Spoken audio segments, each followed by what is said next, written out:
Are you ready to embrace the unknown? You are in a position right now where you have got to make up your mind and understanding what it's going to take to get through whatever adversities that you are facing at this time. The challenges that you are facing, the challenges that you are going through at this moment in your life are exactly what they are. They are challenges. And each challenge plays a significant role in your life. You get yourself in a position where you start to doubt yourself. You have no faith. You don't trust what's coming next. But there is nothing that could come out of this if you don't have the faith and the capabilities of pushing forward. At this point in your life, you're starting to think more about the impossible rather than the possible. And if things are in a position where you feel that it's impossible for you to carry on, then there won't be any success along the way. Yes, challenges will come, and there are going to be many adversities that you must face, but you don't have the right to give in or to give up. Certain things happen for certain reasons at certain times, but what do? Do you continue to push forward, or do you decide to give up? If you're focusing more on the impossible, then the impossible will consume you and take everything from you. Everything is not going to go the way you want it to go.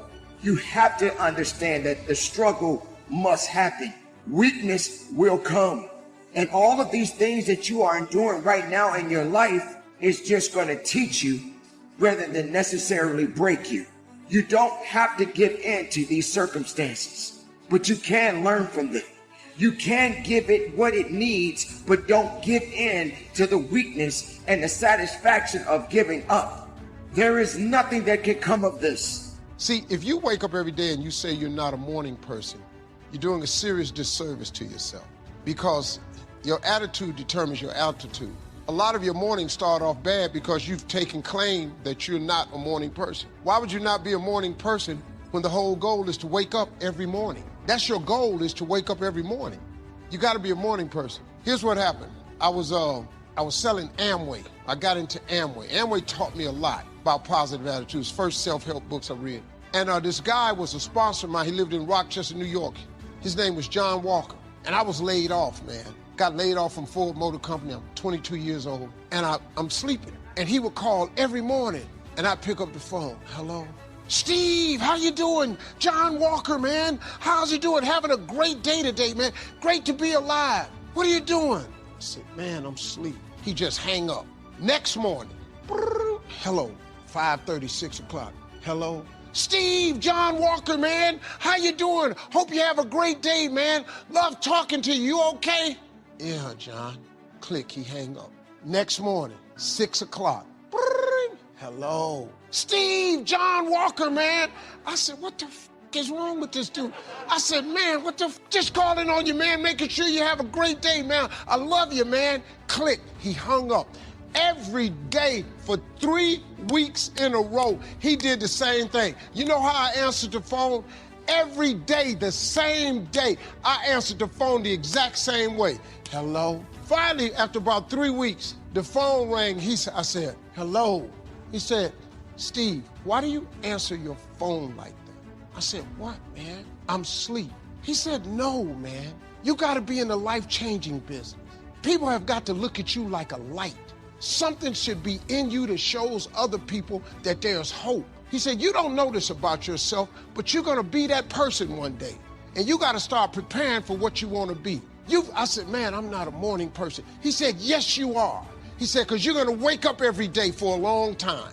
He said, man, don't ever do that, man. At least let God know you're glad you're alive if you don't let nobody else. And he hung the phone up. Man, do you know I couldn't even go back to sleep. So the next morning, about 4:30, I done got up. I'm sitting on the edge of my bed. You better not call this phone right here. Hello? Steve, hey, John, this is Steve Harvey, man. I'm up, I'm having a great day, man. He said, that's what I'm talking about, hung up. The next morning, he called right back, 5 o'clock. Hello, is this John Walker? It sure is. This is Steve Harvey, man. Boom. And I've been that way ever since. Little did I know that in the year 1995, somebody would offer me $2 million to do a morning show in Chicago. I started waking up one city, 107.5 WGCI in Chicago, Next thing I knew, I had a radio show, #1 show in Los Angeles, 92.3 The Beat. I started doing that show. Then in 2005, I got the biggest syndicated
contemporary morning show on planet Earth, the Steve Harvey Morning Show.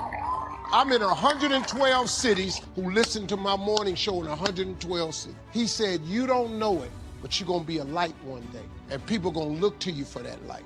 At 22 years old, completely changed my life. And ever since then, I've been a morning person. You did? I wake up every morning the same way. I can't wait to wake. Me and my wife get up. Me and Margie wake up every morning at the latest 6. We're sleeping late till 6. Usually it's 5:30.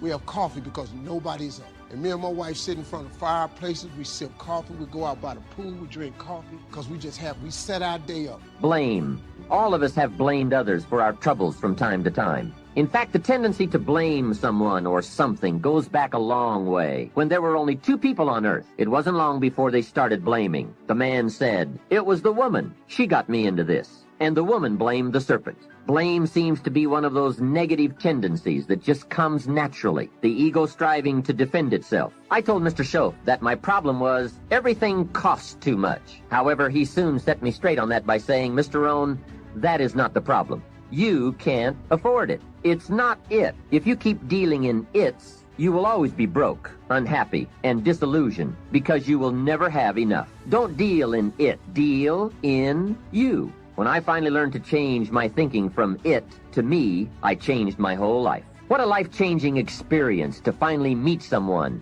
who doesn't hesitate to put it on you or on your tendency to indulge in blame or procrastination. That is indeed a banner day when you meet someone who has...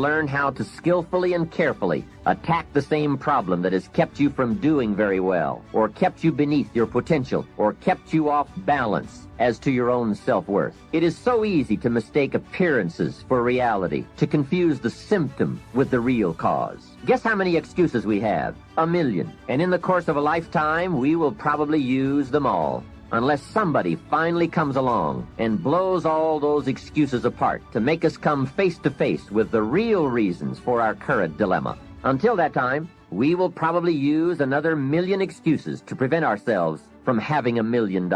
What are you going to do starting today that will make a difference in how your life works out? See, if you don't do something starting today that will make a difference, guess what? It's going to be the same. And you can guess what the next 5 years are going to be like. Just look at the last 5. The next 5 years will be like the last 5 unless you, Major Key, make all the changes.